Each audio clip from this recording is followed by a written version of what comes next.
చంద్రబాబు నాయుడు గారి 2 సంవత్సరాల పాలన మీద వైఎస్ఆర్ కాంగ్రెస్ పార్టీ అధ్యక్షులు మాజీ ముఖ్యమంత్రి వైఎస్ జగన్మోహన్ రెడ్డి గారు ఇచ్చినటువంటి పిలుపు మేరకు చంద్రబాబు గారి కూటమి ప్రభుత్వ పాలనకి వ్యతిరేకంగా వెన్నుపోటుకు 2 ఏళ్ల కార్యక్రమాన్ని గుంటూరు తూర్పు నియోజకవర్గ ఇన్ఛార్జ్ నగర అధ్యక్షురాలైనటువంటి నూరి ఫాతిమా గారి ఆధ్వర్యంలో వేలాది మంది వైఎస్ఆర్ కాంగ్రెస్ పార్టీ నాయకులు, కార్యకర్తలు, ప్రజలతో పాటు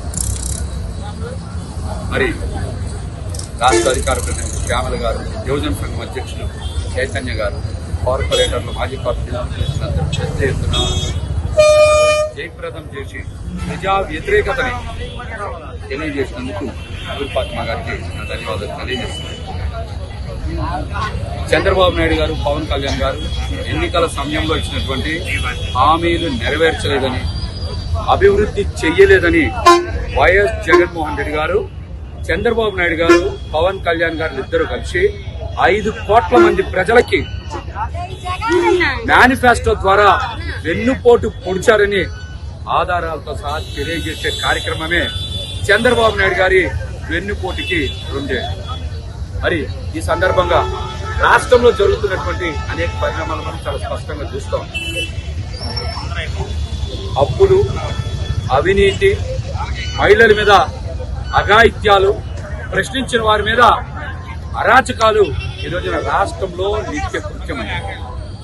కేవలం 2 ఏళ్ల వ్యవధిలోనే 3.5 లక్షల నుంచి 4 కోట్ల లక్షల అప్పులు చేసినటువంటి చంద్రబాబు నాయుడు గారి ప్రభుత్వం ఎవరికి మంచి చేసింది. అట్లాగనే మీరు చూస్తే రాష్ట్రంలో ప్రతి పనికి ఒక రేటు పెట్టుకొని మండలం దగ్గర నుంచి, గ్రామం దగ్గర నుంచి, నియోజకవర్గం దగ్గర నుంచి జిల్లా, రాష్ట్ర స్థాయి తెలుగుదేశం, జనసేన పార్టీ నాయకత్వం ప్రతి పనికి ఒక రేటు పెట్టి అవినీతిని అధికారికం చేసి రసీదులు ఇచ్చే స్థాయికి పోయింది ఈ రోజున.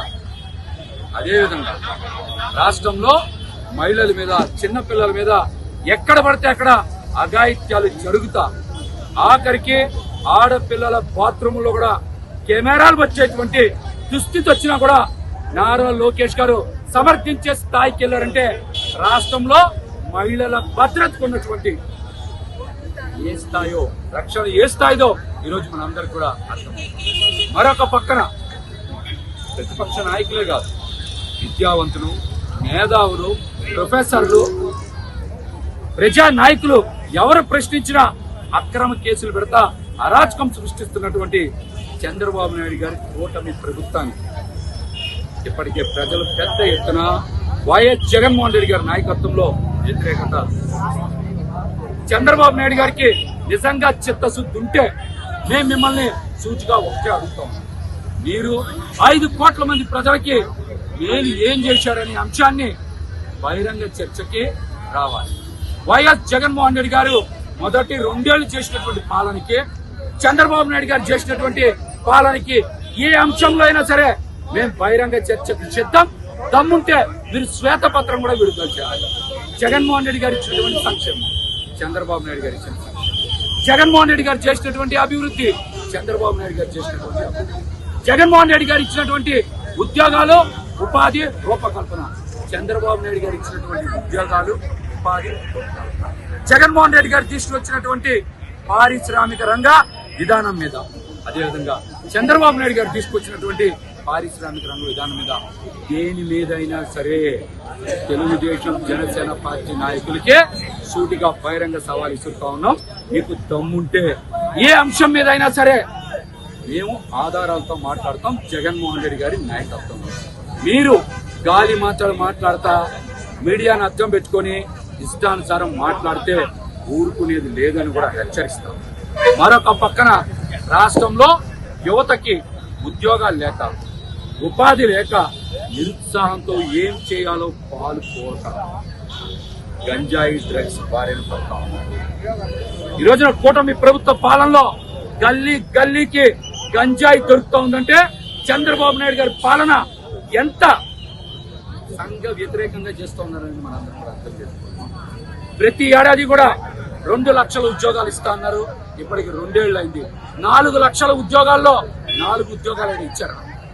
డిఎస్సి పేరుతో దగా డిఎస్సి నిర్వహించి ప్రతిభ ఉన్నటువంటి వాళ్ళకి, మెరిట్ ఉన్నటువంటి వాళ్ళందరినీ కూడా మీ దొంగ సర్టిఫికేట్లతో నేరుగా నియామకం చేసి నిరుద్యోగ యువతని మోసం చేసి దగా డిఎస్సి మీద ఈ జగన్మోహన్ రెడ్డి గారు స్పందిస్తూ ఉంటే అవాకులు చవాకులు వేదం కాదు. దమ్ముంటే మెరిట్ ని ఆర్డర్ ని విడుదల చేయాలని కూడా ఈ సందర్భంగా డిమాండ్ చేస్తారు. నిరుద్యోగ వృత్తి ఎందుకు ఇవ్వాలి? దీన్ని సమాధానం చెప్పాలి.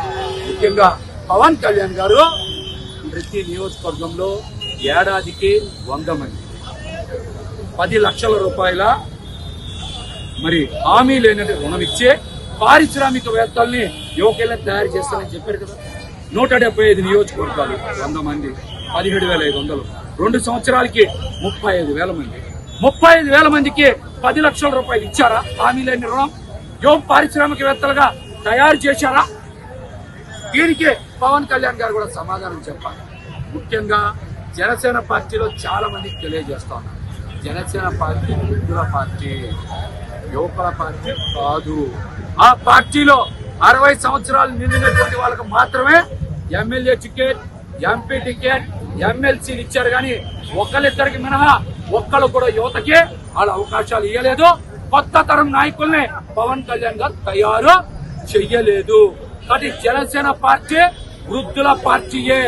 అది ఎక్కడ యువకుల పార్టీ కాదు, జెన్సీ కాదు, ఆల్ఫా క్యారెక్టర్స్ ఉన్న పార్టీ అసలు కానే కాదు. ఆ పార్టీలో ఇంకొక ముఖ్యమైనటువంటి లక్షణం ఏంటో ఉంది అంటే అవినీతికి రసీదులు ఇచ్చేటువంటి కొత్త సాంప్రదాయానికి తెరలేపినటువంటి పార్టీ జనసేన పార్టీ. ఈ మాటలు నేను చెప్తా, స్వయంగా పార్టీ నాయకులే మేము అవినీతి చేస్తూ ఉన్నాం. ఈ 2 ఏళ్లలో 6 కోట్లు తీసుకున్నాం, 10 కోట్లు తీసుకున్నామని పోలిశెట్టి శ్రీనివాస్ లాంటి వాళ్ళు బయటకు వచ్చి టీవీ ఇంటర్వ్యూలో చెప్తా ఉన్నారు. దీని మీద కూడా అవినీతికి అధికారికంగా రసీదులు ఇచ్చే పార్టీ ఏముందంటే అది జనసేన పార్టీ అని కూడా ఈ సందర్భంగా తెలియజేస్తాను. ముఖ్యంగా నారా లోకేష్ గారు ఉద్యోగాలు ఏమైనా 2 ఇస్తే ఫోటోలు దిగుతా ఉన్నారు కదా. డిఎస్సి మీద ఇంత పెద్ద ఎత్తున నిరుద్యోగులు ఆందోళన చేస్తుంటే బయటకు వచ్చింది ఎందుకో మాట్లాడదా.